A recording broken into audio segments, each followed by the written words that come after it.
Hello, good afternoon for those in the East Coast and the Midwest, and good morning for all of those west of the country. Welcome to our session and thank you for joining us.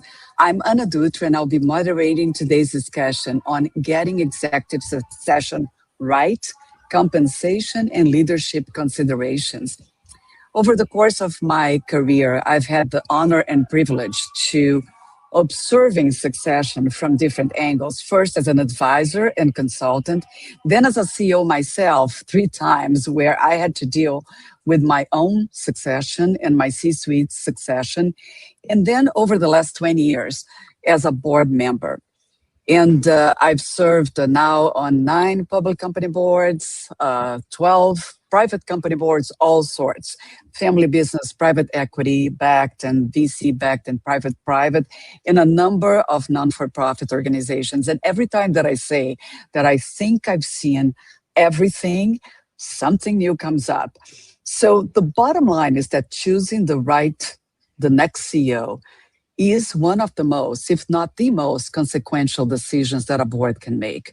It shapes not only leadership continuity, but also strategy execution, stakeholder and investors' confidence, and long-term value creation. Today, we will explore how boards and compensation committees in particular can strengthen succession and outcomes. We'll focus on how to define future-ready leadership expectations, and how to use compensation as a strategic tool to support assessment, development, retention, and organizational resilience. I'm joined today by 2 terrific experts. So leadership development expert Peter Thies, who I've had the honor to work with and partner with in multiple capacities over the last 25 years, and Dan Moynihan, who is an executive compensation expert as well. I'm looking forward to a thoughtful, engaging, and insightful discussion. But before we begin, I'll turn it over to Marika Nasales from NACD so that she can cover a few housekeeping items. Thank you, Anna. It's so lovely to always do a webinar together with you, and welcome everyone. Like Anna said, the Pearl Meyer team here has put together a great presentation to help our compensation committee members think about succession, compensation, and leadership considerations. I know this is a heavy topic for a lot of you and one that drives a lot of conversation, so it will be driving a lot of questions among you. And so that's why we've set up that Q&A box for you on the right to submit your questions. We have built a little bit of time for Q&A in the end. And please note that if you do submit a question with your name, this will allow us to provide Pearl Meyer with your email address. Excuse my pups. And that way they can respond to your question if we can't get to it by the end. They'll also provide some additional thought leadership with you in the future. The number one question we always get is if the webinar and the slides will be available after the webinar. And of course they are. They're available as a PDF in the resources section, along with other resources that the Pearl Meyer team has put together for you. And there will also be a link for that in the post-webinar email. As always, a recording of this webinar is available both on NACD.org and on pearlmeyer.com about a week after the webinar. So look for that next week. For those of you who are certified directors and fellows, your participation in today's live webinar gives you 1 credit towards maintaining that NACD credential. You'll automatically receive this credit for your participation, but please note, stay on with us for at least 50 minutes to receive it. And speaking of that NACD Director Certification Program, if you're interested in learning more about how you can set yourself apart as a high performance director, this is a great way to do that. And so check out our webpage or contact your member advisor at credentialing@nacdonline.org. Finally, we have a few evaluation questions because we really try to make our webinars positive for you, and we really value the feedback that you provide. So please provide insight after the webinar is done. And there will also be a link immediately on that post-event webinar if you can't do it right afterwards. So with that, I'm going to pass it over to our experts. Peter, why don't you go ahead and get us started? Thanks very much, and welcome everybody. Just a little bit about me, and then I'll ask Dan to introduce himself. I'm a managing director with Pearl Meyer.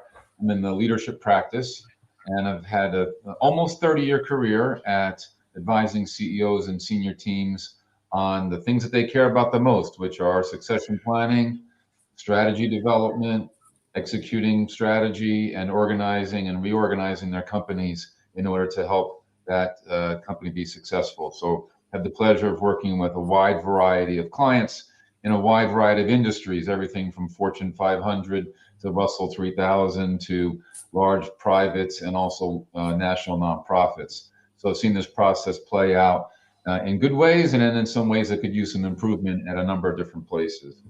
And with that, I'll turn it over to Dan Moynihan to introduce himself. Great, thanks, Peter. So good afternoon, everybody. Dan Moynihan. I also am managing director at Pearl Meyer in our executive compensation practice.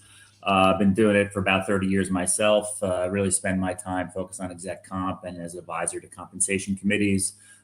Spend a lot of my time in consumer, retail, and industrials, and kind of throughout private equity, public companies, and privately held and family businesses as well. So with that, I'll flip it back to Peter. Thanks very much, Dan. So as you can see on the slide here, we have a number of different objectives for today's presentation here. One is to explore the evolution of the CEO role in today's turbulent environment. It's getting harder to do this job. And there's implications for today's successors and those who want to become CEO at some point. And with that in mind, it's becoming more and more important for CEOs and boards to engage in what we talk about as the first step in CEO succession planning. There are multiple steps in it. There's the development of people. There's the external search component. There's all kinds of things that you would do with your board to get prepared for this. But we want to focus on one of the upfront pieces of that, which is what should the CEO and board look for in the next CEO and the next generation of leaders. Because as we'll see a little bit later on, you can't get what you want until you know what you want. And knowing what you want these days is a little harder given the VUCA world we live in, where things are volatile, uncertain, chaotic, and ambiguous on a regular basis.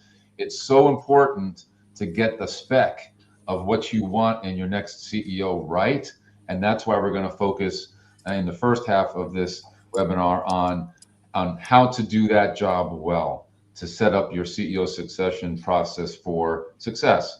And then we want to offer a perspective, and Dan will take the lead in the second part of today's webinar to talk about the compensation implications. And we believe that the comp committees in today's world equally want to look at the pure comp considerations, and they certainly want to look at the leadership development and leadership profile considerations at the same time, because comp committees are getting more involved in discussions with their CEO and management teams about the kind of talent they are developing.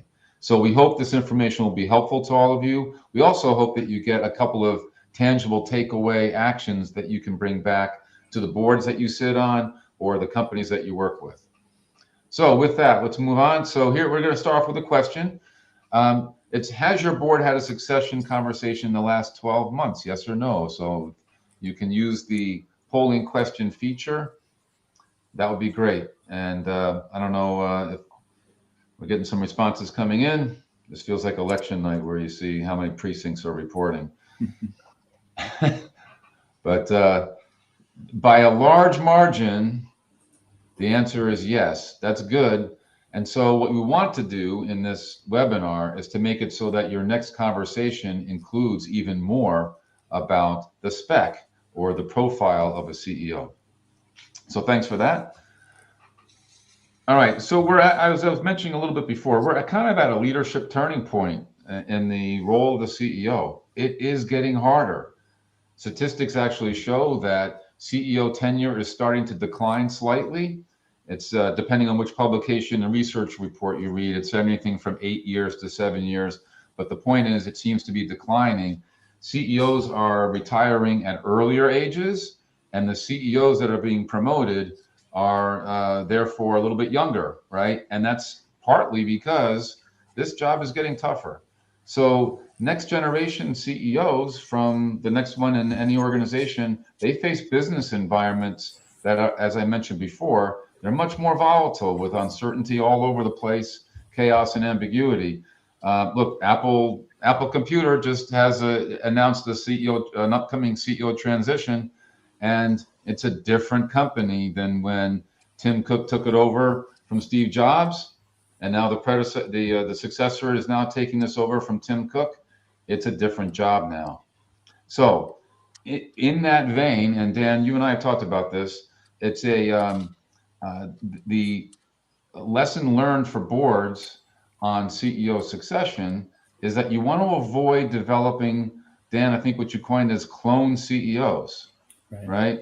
Yeah. Not just the same person. You're not replacement planning for even a great CEO, say Tim Cook, who has delivered tremendous value economically and otherwise to Apple.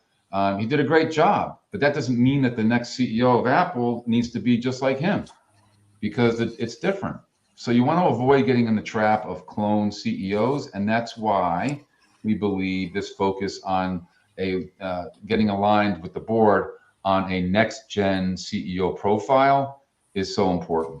And we're finding that in that work, the key CEO attribute to look at is resilience. And we're going to delve a lot more into that word because it's kind of a buzzword. It's getting a little bit overused here, but it's still very accurate in our opinion. And we'll offer up a perspective on what we think the definition of resilience means. So we can go to the next. So what we're talking about here is developing a resilient CEO profile, and each one is going to be different for their company, right? What we mean by a profile, it's a spec sheet. What's the competencies, qualities, capabilities, and experience that your next CEO is going to need? But that's given what your strategy and future vision of the company is going to be.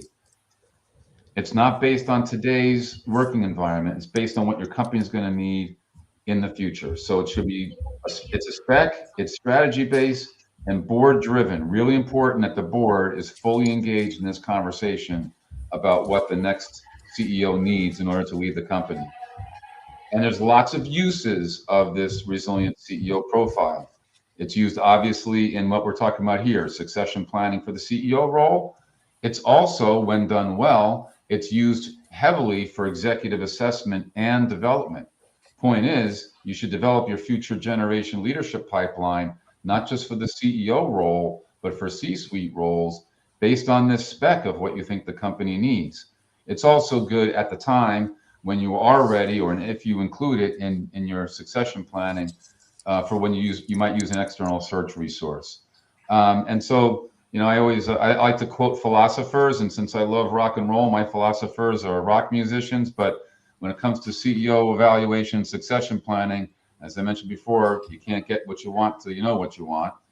And when it comes to developing the next profile of future leaders, if they don't know where they're going, any role will take them there. So you have to be focused on the kinds of experiences you give them to develop them to be candidates to take on the next CEO role. And finally, when it comes to search, go ahead. So Anna, Peter, I'm here. Can you hear me? Yep. Yes, we can. Perfect. So let me make a couple of comments here because, as I mentioned, I've seen this in all board shapes and sizes. Number one, no board should not have an emergency CEO succession situation. So that's your catastrophic situation, right? CEO gets hit by a bus. And we had this at McDonald's twice in the same year at some point. Or CEO resigns and just decides to go do something else. So there must be a name on the envelope, even if it's a board member name, to do the interim or the emergency succession. And then we should look at long-term successors, medium-term, and short-term, who's going to be ready in 2 or 3 years. But the thing is that if the people who you know are going to be ready in 2 or 3 years are ambitious and want the role, then you need to start to think about how not to lose them. If your CEO is not ready, it's not the time to go in 2 or 3 years as well.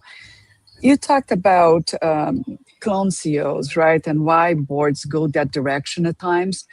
In my experience, it's for 2 reasons. Number one is staying in their comfort zone. That's what we know. That's what they're comfortable with. Number two is sometimes if the CEO has a heavy hand in the process and the CEO is going to wants to bring somebody in who is just like him or her, you can follow into that problem. But at the end of the day, if the board is doing their homework and is being objective and is using vision and strategy to inform the success profile and is using instruments and tools that are proven and available to develop and then to pick the next CEO, that should not happen. The other thing is that even if there is an internal candidate who is a shoe-in, or if there are a couple of them, it's still the board's fiduciary responsibility to look outside and to do a market mapping, see who is out there, because that actually empowers the chosen CEO. If the person is an insider, the board can very comfortably and credibly say, we turned every stone, we looked outside, we evaluated candidates, and guess what? Our internal candidate was still the best one. So even when you have somebody who's absolutely ready for the job, and I'm hoping to hear that from Apple, right? That they looked inside and outside and decided that the internal candidate was still the right person. So let me pause here. Does that make sense? Absolutely right. I'm glad you brought up all that. So, and Peter, I just want to jump in on that too, because I think it's really interesting, Anna, because I was having a conversation with a search partner yesterday at a firm that does insurance search specifically. And I'm going to say he almost said those exact same words candidly about doing the market mapping, and that, you know, the need for credible, outside vetted candidates, and to be able to come to your shareholders and others and say, we looked everywhere and still found our best internal candidate was the person for the job, I think is so important. So I think that was a great point. Yeah, and actually, I'll tell you a story about that. So at some point, I was advising a board where there was an internal candidate, and this individual learned, very strong candidate, internal candidate. This individual learned that the board was talking to external candidates as well. And it was a he, so he got his nose out of joint and started to essentially misbehave with the board. And I got into his office and I said, listen, this job is yours to lose, and you're doing a great job of it. The board has the fiduciary responsibility to look outside. And if you're still chosen, and I think you will if you don't mess up, because he was, they can say to investors, they can say to the street, we looked everywhere. We hired a search firm and we couldn't find anybody better. What a wonderful compliment. What a great way to step into your new role, right? Yeah, it can be a nice outcome of that process is the board becomes even more committed to the internal candidate because they know not only are they the best inside, they're the best outside they could get. I want to answer a question that came in from Skip Langloss. Hopefully I didn't butcher your last name, Skip. But the question is it generally true that if you want to continue operations somewhat as normal, you choose an internal candidate, and if you want change, you choose outside? So I'll give a perspective on it, but I'd love to hear from my fellow panelists here. My first answer to that question is, first of all, most CEO successions are internal picks. And it's not necessarily only when you want to keep things the same. It's basically if the company is in good shape or in stable shape and wants to get to another stage of growth, an internal candidate can get them there. There's no particular advantage. Where we find advantage, and the studies have shown, when you bring in an external candidate, they are particularly value adding to a company when it's in a turnaround situation. So it's a little more extreme than just, do we want to change a little bit or not? When you need to change a lot for either turnaround or opportunity, an external candidate can deliver more shareholder value over the long term. But in most cases, the internal picks beat external hires when it comes to total shareholder return over the long haul. So it's really a question of degree of change, Skip, in your question. Great question. And by the way, people, folks, please keep putting some questions in. We love answering the questions. Yeah, Anna, let me chime in.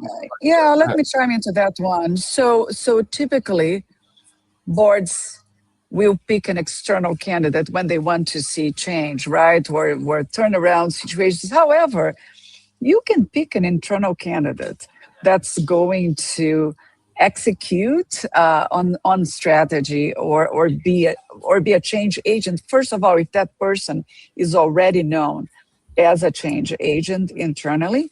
Number two, if that individual is highly respected by his or her peers and by employees, because what you're doing there is reinforcing retention, right? So sometimes you bring somebody from the outside and you see 2 or 3 people immediately tendering their resignations. I always say we want to look at external candidates or even internal picks and say, okay, what's the net positive value of picking this person? Who are we going to lose, or who is this person not going to pick? Or, and without hammering, without using Apple too much, when that internal candidate has some deep expertise in an area that's going to be key for the growth strategy of the company moving forward.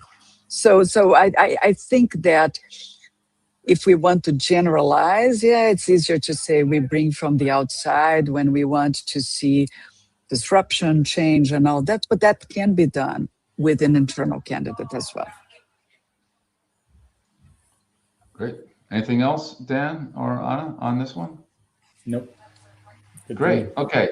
So let's switch to staying on the track of developing that next generation CEO profile.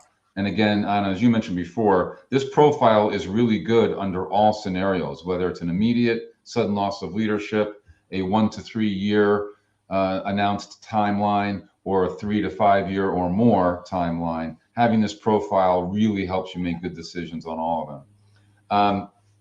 So let's talk about the changing nature of the CEO role and what this means for this profile. The need is, the job is getting harder. There's a need to demonstrate strength across two, what seems like opposite continuum, right? On the one hand, CEOs need to be a defender of the stability that they can. So all the credibility with the investors, right? Maintaining a good risk profile. You don't want someone who's going to be gunslinging, so to speak, and suddenly introduce a lot more risk into the company than they're prepared for. You want them to be effective in a crisis, a steady hand, and then it's certainly a steward of the brand and upholding the values of the company. That's on the one hand. That's hard enough as it is alone, but you also, we're finding the companies need them to be drivers of transformation because of all the externalities that are affecting today's major corporations. So everything from AI and digital fluency, that's really becoming part of the forefront. Back to our example with Apple, I mean, when they chose John Ternus as he's a product guy, right? And so the question still remains, what does that mean for Apple's AI strategy? The point is, he may be very good at that. We will find that out in terms of driver of transformation on the digital side. You also have to deal with a multi-generational workforce, lots of pressure. M&A is picking up now, lots of need for collaboration across organizations in terms of strategic partnerships. And then, of course, pursuing your organic growth strategies. But transformational leadership used to be like a special case competency for a CEO. We're finding it not so much anymore. A lot of companies are going through transformation more than before. I want to look to there's some questions are coming in. Let's go to this question from Beth Schechter. Cloning is particularly a problem with founders. How do you determine the best role for the founder in the CEO replacement process? Great question, Beth. So we're going to go back to the cloning in a minute, and then we'll come back to where we were. Anna, do you have a view that you want to share, or Dan, on cloning? Listen, I don't think there is a one size fits all. As I mentioned, I've served on boards of 6 founder-led companies and family businesses, and usually at some point, somebody needs to pull that founder to the side and have a serious conversation. I've had a couple of those, and I always started with, listen, you say you don't want to bring anybody from the outside to run the company, and anybody who is not family, because you want to protect the family. How do you think you're protecting the family if you put so and so or so? And then you get that, oh, okay. Or when it's time for the founder to step down, is to say, listen, we're destroying value every month here, or it's the time to sell. Those are always courageous conversations, right? They're challenging, they're uncomfortable, but somebody needs to have them.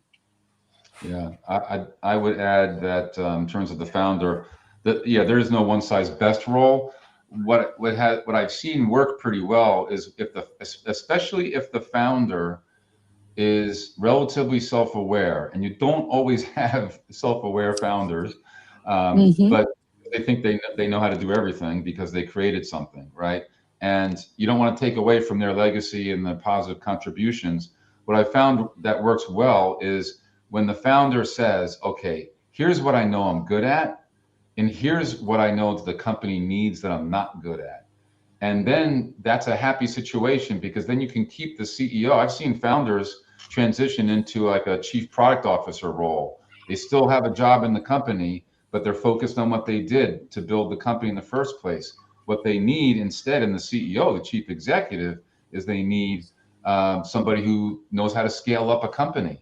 They know how to double the size of the organization and manage it and run it well. Meanwhile, the founder, if they are self-aware and they know their role, they know their place, they can still be the chief product officer.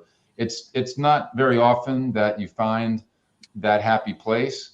Another one is if you have your own internal board, they can go to a board role. What we do recommend though is that whatever the founder does, that they're not really involved in the company more than a year or so after the transition, because then it gets in the way unintentionally. And Peter, you used such an important word here, and I think it got kind of lost, and because you said so many important things, but it's the word legacy, right? When you ask a founder what legacy you want to leave behind, and you start the conversation like that from a good place, right? Very more often than not, you're going to leave that conversation with the founder saying, yes, it is time. And to your point about what role will the founder have, there's one word that I love in those situations, and it's emeritus. Make chairman emeritus, non-executive chairman, for a couple of years, because again, more often than not, there is a huge emotional component, ego component in this transition. So we need to acknowledge that, be compassionate, be empathetic, but do the right thing. Excellent. Okay, we're gonna move on here just for the sake of time, because we want to make sure we have equal balance between this topic and the compensation implications, because they're quite important to cover here. Just to follow on from that dual mandate of defender of stability and driver of transformation, here's what is part of what makes the job of the CEO so difficult, right? You have these 4 spinning plates, we call them. You have work to do on recalibrating strategy. You have work to do to reshape the organization and make it more effective. You have a lot of work to do on activating your talent base and making sure you have the best and brightest with you. And then at the same time, you got to show up as a leader who demonstrates this resilient leadership, right? Well, if it were an easy job, anybody could do it. So the point is, there's a lot of spinning plates that are in motion. And so we're not CEO apologists or say poor CEO at all. They took the big job, they want it, and they have these challenges to lead. But our point here is that it's a very multifaceted leadership job. And you don't have to be an expert at all of these spinning plates, but you have to know which ones you're good at and which ones you have talented people around you to be good at. But the whole thing rests on the CEO demonstrating what we call resiliency. So as one of the things we want to offer here is, and you'll have it in the package when you get the presentation here, is we've actually come up with a starter set, we would call it, or food for thought, of what the profile of your next CEO might look like in a way that shows this resiliency. So let's go to the next slide here, please. So this is probably inherently unreadable right now. It's probably an eye test, but I'm just going to refer the audience to it. So in all those 4 spinning plates on strategy, on reshaping the organization, activating talent, and demonstrating enterprise leadership, many of the competencies that are listed under each of those 4 quadrants, all of you have probably seen in some form or another in a company's leadership model or leadership profile. What we've done is we have characterized many of those competencies around the wrapper of resiliency, because that is what's seeming to be the differentiator for those CEOs that get a great running start and they continue on in their careers and have great tenures, is this notion of resiliency. So it's basically this resilient leadership capability model is built around what we've known for years are the fundamental spinning plates that CEOs have to manage, but couched in more resiliency terms to fit with the times and the need. So I won't go through all of them at all. There's there. So Anna, go ahead. But Peter, we have a question here from Andrew Shapiro, and it's, what are the 2 or 3 most reliable indicators that an executive has true enterprise leadership capacity for future CEO role beyond functional excellence? In their current seat, I think is referring to our old high potential, high professional, right? But how do you measure it? Yeah, good question. Well, I'll start. I mean, you've seen it too, and I know, but I would point us to the bottom right quadrant of this resiliency profile. The differentiating ones are what the first one is learning agility. Okay, so learning agility, some of you have heard that term before. It is kind of a buzzword in the leadership development space. What this means is knowing what to do when you don't know what to do. So if you can, those who are measured high in learning agility are able to be put into a first time, new, challenging situation and somehow use the best of their past experience to bear and bring it to bear on that situation and thrive. So there's a lot of stuff in there. I won't bore the audience right now with all the subcomponents of what learning agility is, but there are assessment tools out there to measure learning agility. So learning agility is one differentiator. Another differentiator is this thing that we talk about in terms of connecting with purpose and authenticity. It's one thing to be able to talk to your employees about a vision, but there's another thing for you to be able to connect with them in a way that's authentic, talking about why our company is needed on the planet and why your jobs are needed. And especially for those Gen Xers, Gen Zs, right, millennials, they need much more purpose in their lives to connect with than some of our own generation. And that is not something they teach you in B school. Sorry, they just don't. The third one is what we call displaying enlightened self-awareness. And the reason we called it enlightened self-awareness is because you can be self-aware and you can know exactly how you come across to people and not really care. Okay, that's just you're self-aware. You know you're coming across this way. You know it's causing some damage, but you don't care about it. Enlightened is you actually care about it, and you will make adjustments to your style and to the audience. So I just offer those as 3 non-technical, non-functional capabilities that CEOs need more of today.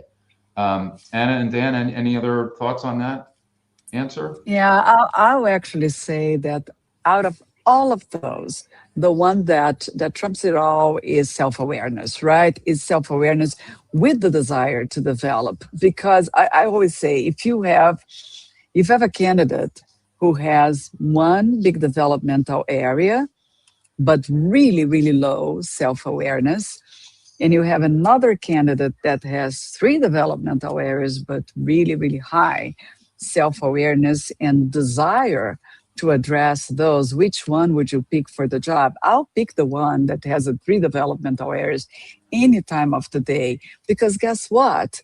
Our developmental needs are going to change. Our development opportunities are going to change over time. If I don't want to see, if I deny them, or I am non-responsive, I understand, but I don't care. You come meet me where I am. That's just going to continue to start. And the person who has 1 developmental area may have 5, 3 years from now, and will continue to deny. So self-awareness and desire to work on self, to me, trumps it all. I think, Peter, just for me, just, I think just also watching for, the quotients. You've got, kind of your normal IQ, right? And then there's also, your emotional intelligence around this. But I think in today's point to Ann, and what you and Ann have said is really the newest thought look at that is really adaptability. What's your adaptability quotient, and how well can you adapt to the ever-changing, kind of VUCA world that we're in? So I think that's an important point for Andrew. Yeah, thank you. Yeah, great questions, folks. Keep them coming. So just to move on to the next, and we're going to transition over to the compensation part very quickly. I don't think we need to go over this one again. I call people's attention to this slide. It's a variant of the one we showed before, but this is more like toolkit wise. When you have your CEO profile developed by the board and worked with the CEO, these are some specific uses of that profile. So the point is, there's a lot of bang for the buck if you actually have your board take the time to thoughtfully and in an engaging way with the CEO talk about what this company is going to need in the future. And again, we suggest we use as a starter food for thought with our clients when they do this work, this resilient leadership profile. But of course, the profile for your company is going to be different than that. But this is what we hope is a good base to draw from. So let's move on a little bit here. This next slide is going to talk about clone succession. So Dan, I thought I would turn it over to you a little bit earlier than we planned to talk a little bit about the risk of clone succession, and then we can move into the comp piece.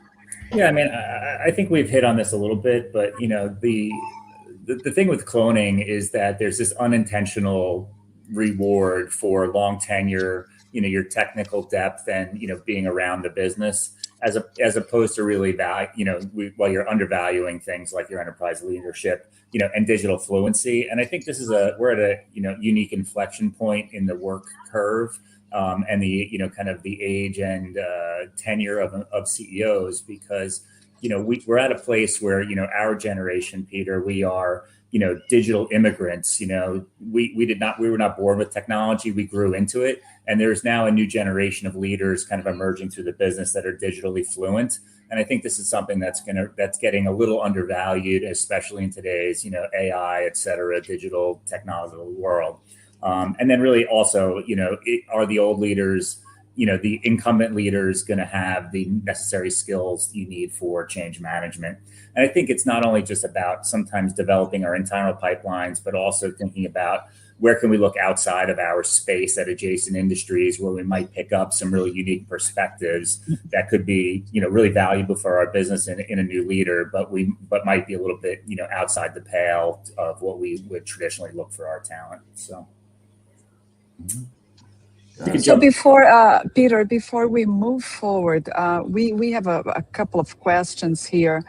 One is from a bunch of them just popped up. So one was from Ana Cesteres, and she was asking the question if there's any difference in my experience between CEO succession in corporate versus non-for-profit. So Ana, here's the thing. A good CEO succession process and plan and content should not be different. The only difference is that very likely in small non-for-profits, you're not going to have a number 2 person ready to step in. It's just a math problem. It's a budget issue, right? It's very, very rare that you're going to have that. In the same way, for small corporations, you may not have the second person just at the gate. So you may have to be prepared to go outside in those two situations when the size of the organization does not allow for the board or for the CEO to hire somebody who is a natural successor. So let me pause. Let me pause here. Back to you, Peter. Oh, yeah, thanks for that.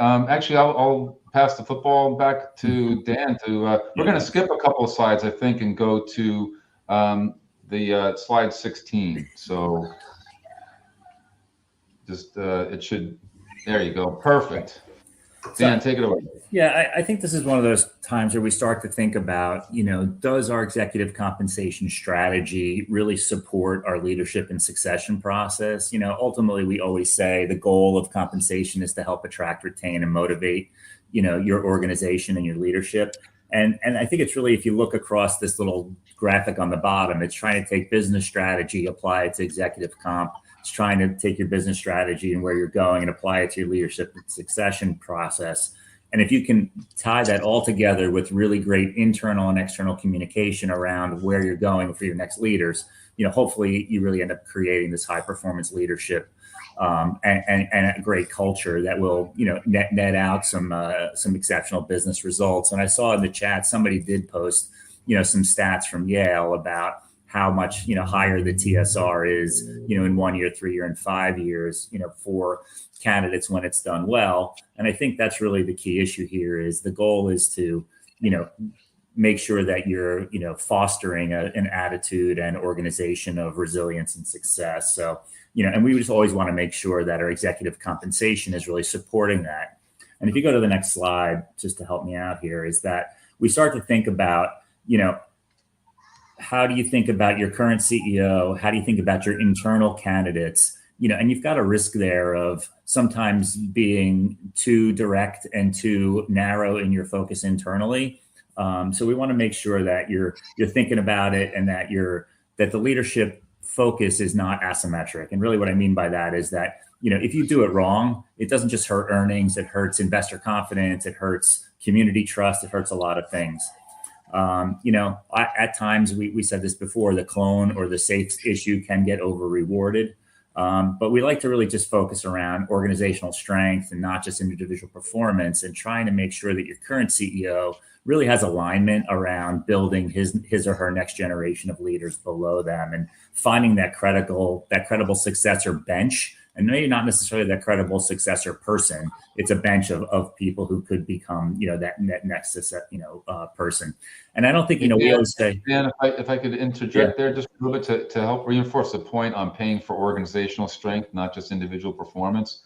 That's one of the reasons why the profile itself is built around the 4 areas of strategy, organization, talent, and their own personal excellence. You don't want to pay them or reward them just on financial results of the company, but you want to reward them for the kind of culture they build, the kind of talent they retain, the effectiveness of the organization and the health of the company. Those are other factors in to reinforce your point. So the resilient leadership profile kind of makes the point there of that last bullet. Yeah, great. And I think, again, it's trying to make sure that you're creating a process or the conditions that make succession viable and not ultimately creating a contest. And I think that's sometimes from the internal candidates, if there's 2, 3, 4 potential successors in the mix, it can too often become chasing the prize as opposed to chasing the right outcome for the business. So you can jump to the next one. So, a lot of times when we're thinking about how do we align our current CEO around succession and reinforce leadership behaviors, we try to think about it in terms of, what can we do from a short-term and long-term incentive? And I did see in the question chat that Andrew Shapiro asked a similar question, and, how can comp committees think about this? What we like to see is when you start thinking about, in the short-term incentive is, can we put some modest, 10 to 20% lever in there around leadership and org effectiveness. And it's a little bit challenging to have it not be a softball and it's a pass fail, but really thinking about, can we use some qualitative, and structured assessments to really understand how well we're doing this, is the depth and readiness of our leadership, below the CEO really getting ready? Are we retaining the people we need to retain? And try to figure that out. So I think you want to keep that leadership development conversation in the room all the time, especially, it's either going to be in that CEO performance evaluation, or it's going to be an independent lever, in the short-term incentive plan design. And on the LTI, there's another way to think about it, which is, having some level of multi-year LTI plan that has, a strategic modifier tied to that. We recently just worked with a client who has a aging CEO founder, but really engaged in the business. And, they have, they implemented a longer term retention type LTI. But one of the key factors was not only did it have to pay for itself, but it also was, ultimately the end payment was really had to be CEO successor or successors in place. And I think that for the committee, they felt very strongly that they couldn't keep going down the path without having a really clear vision of the CEO of where the next, leader for the business was coming. And that doesn't necessarily mean it was internal, but it could mean, the market mapping to make sure they've looked outside their business and their four walls to find out what's going on. So I think that's just something to make sure that you're thinking about it. It's defensible and part of the committee's discussion. And I think this really leads to the reality that, comp committees are just not comp committees anymore. They're comp and human capital, and they're thinking about pay, but they're also thinking about this leadership, development and succession planning. And, Anna, I know you sit on a couple of committees. Are you linking, some of this, CEO succession, into your CEO's scorecard? Oh, absolutely. All the time, right? And sometimes to tie to compensation, we are acutely aware of the difference in compensation bump if we promote somebody from the inside, or if we go outside, or if we bring a temporary person or an interim CEO. But I chair, interestingly, two comp and talent human resource committees in public companies, one in a private company and one in a non-for-profit, and we're all doing annual assessments of the CEO on multiple dimensions. Great. I think we can jump to the next one. We've got another poll to just quickly throw up about, how do you feel about, your current pay, your CEO pay supporting the succession process in your business?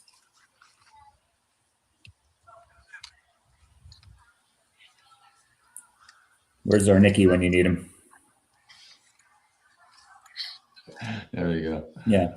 So again, I think, this is quickly showing, 2/3 of the population are saying they think they are doing a pretty good job of thinking about it. And, 1/3 of the respondents, I think there's some opportunity for improvement. And, I think to Anna's point earlier that, no two organizations are the same. And sometimes you've got, dynamic and young founders who don't want to have the discussion around CEO succession. But, ultimately, we don't like to always talk about the hit by the bus. I'd rather use the won the lottery example and say, they won the lottery, so they're not coming in tomorrow. But I think you need to, have this conversation regularly and think about, does your pay align? Okay, we can just get on. I just want to hit one more topic to the next slide, please. One more again, sorry. One more. Good. So again, this is I just want to think about when you've got the internal successors in your business. And I think there's really two pieces at play here. It's like, if you have multiple internal successors, you want to make sure that your pay plans, are generally aligned with each other. You don't want it to be, retention without a crown is the term we use. But, making sure that you've got, increasing responsibility opportunities to think about them, cross-functional opportunities, getting them, exposure inside and outside, and that, that there's a seriousness about their growth and development to become, potentially the next CEO. But also, you don't want to necessarily pre-select the winner because while it is a competition, you don't want it to turn into a cat fight in the business. You want to make sure that there's a reward in their short-term incentives around the right leadership behaviors and the resilience and the things you're going to need to see. And I think, again, on the backside, it's trying to make sure that your long-term incentives are not in any way really tied explicitly to becoming that CEO in the future. So you want to make sure that the comp is defensible. But I think that the bigger issue here is when you have one candidate who ultimately becomes your next CEO and one internal candidate who doesn't, and it's trying to, easily either keep that person retained or, smoothly exit them out of the business. And so those are some of the key, kind of compensation questions that ultimately come up. We are sneaking up on about 10 minutes left. So I know we wanted to kind of hit some of our Q&A. So I'll defer back to Anna and Peter to see if we've got some questions to work through. Sure. Actually, I saw forwarded a question forward here. The question is, interested in our point of view on the 12 core capabilities framework in the context of a first-time CEO. What additional factors should be considered or areas to place additional focus? Great question. First-time CEOs, and this is more often than you think, right? More 80% in a recent study are internal picks, and of that 80%, most of them, predominantly, the higher percentage of them were first-time CEOs because they're internal picks, right? So they probably aren't a CEO somewhere else necessarily. So first-time CEOs, in addition to that 12 compensation, when we did a study of first-time CEOs, when we did a study of CEOs, we asked them, when you became a CEO for the first time, what are the things that you learned about the job that no one told you about before you took the job? And the number one answer was how much time it takes to work with the board. And so I think when you're looking at the 12 capabilities, you want to look for someone who has excellent constituent management skills, of course, but also excellent time management skills, because boards, they have, their intentions are great when the CEO when they choose the internal, for example, and the internal takes the job. Boards are wanting to help that CEO be successful, but they end up overwhelming that CEO by requests for time with them to get to know them. So the capability that that incoming CEO needs is the ability to manage their time pretty ruthlessly and to navigate the amount of time that the board is requesting of him or her. Anna, do you want to add anything to that, or Dan? I think you're absolutely right. I will just add, there's a question here about, for comp committees, what is the cleanest way to incorporate succession and bench strength in the STI or LTI design? And listen, you just make the CEO accountable for presenting good candidates and exposing them to the board and coming up with his or her own succession plan and be on the C-suite as well. And there's no negotiation. You just got to do it. So that's the way to do it. Excellent. Any other questions that our team here from NACD would like us to answer? Yeah, of course, Dan. I've actually got a great question for Dan that's come through. How do you reward development of a strong internal CEO bench while avoiding a destructive horse race among internal contenders? Yeah, that's a good one. And if I were, my opinion on that is if you can create some kind of collaborative outcomes and shared successes for those senior leaders in that next, group of succession candidates, that's going to be your best case scenario, right? You don't want to create, that horse race, but if you can get them working together collaboratively on mission, culture, value creation, et cetera, around the business, I think you're going to end up ultimately creating, a pipeline of talent that is, more mature, more ready, and more able to go. But the reality is there's, oftentimes there's going to be a winner and a loser. And I think you need to be okay with that reality. And, there's always that expression around, we hate to train up people and lose them, but what if we don't train them up and they stay? So I think, the opportunity presents itself to really focus on that next gen of leadership talent, get them developed and ready. And if you lose some to, a competitor or an ancillary business, maybe you've built a good friend in the business, and it'll come back to you and reward you. Yeah, I found, just to add to that, one of the best I've ever seen was there was actually the CEO, the incumbent CEO, did a really nice job. He had 3 internal successor candidates, and they all knew that they were the 3, right? High potential for a disruptive workplace. But he got in front of it, and he talked to them about it. Sorry, we're hearing some external noise there. But he talked to each of the 3 of them, and he basically said, okay, you're a strong candidate, but if so-and-so got the job, would you work for him? Mm-hmm. And be honest, if you won't, then okay, then we'll help you out. But he actually asked that question a year before the transition took place, so that he was reinforcing that there's room for leaders of all types. But the reality is only one can get the job. Why skirt around it, right? Don't dance around it as if it's not a thing. Of course it's a thing. But what you want to find out is who would actually be comfortable working with the others. And obviously it relies on the candidate giving a truthful answer to that. But in this case, it worked very well because they were candid about it. And finally, Dan, to reinforce your point, usually in a CEO succession, when you have 2 or more internal candidates, you are more than likely going to have more than one job to backfill.